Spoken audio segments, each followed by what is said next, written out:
دوران بانو جان، دیر زمانی است که غربت این سرزمین را با پوست و گوشت و استخوان دریافته ایم. دردناک است در سرزمین مادری غریب بودن. لیکن جای خالی شما که التیام این جانکاه بیرحم بودید زجر مضاعفی است خارج از حدود تحمل رعیت.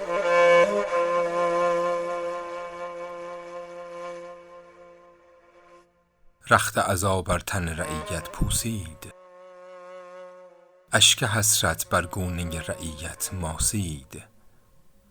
زغن سرا شده این خاستگاه کهن هزار دستان. دوران بانو، آنچه به نعمت سوشیال مدیای فرنگی دیدیم همه نقمت بود که ندیدیم حک شد بر حافظه تاریخ. بانوی دوران، کاشکی این سرزمین برهوت لم یزرع بود. همین نیم بند نان و آب رو به قحطی و خشکیدگی مطمع سلاطین است. کاشکی دریا نداشتیم بانو، کاشکی تحت الارض این سرزمین که انه مغز سلاطینمان پوک بود، بی زر و آهن و مس. کاشکی زیبا نبود این خاک.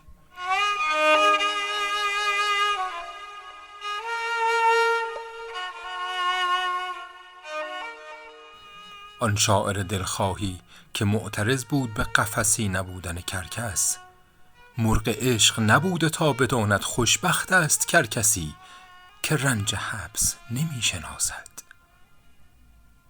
دوران بانو جان، کار از نفرین موهبات بندآفرین و محنت فزای سلطان پرورمان گذشته است. روزی شب نمی کنیم مگر به دعای مردن.